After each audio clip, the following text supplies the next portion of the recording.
pelaku pemerkosaan pelajar di Kota Makassar akhirnya ditangkap setelah sempat buron selama 1 tahun.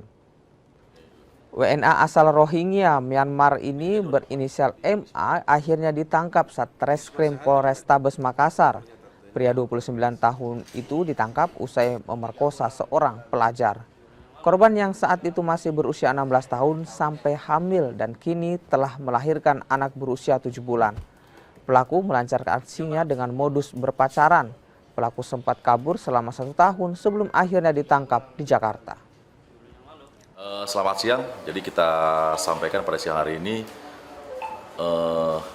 ada pengungkapan kasus persetubuhan terhadap anak di bawah umur yang terjadi tahun kemarin bulan September, di mana korbannya baru berumur 16 tahun.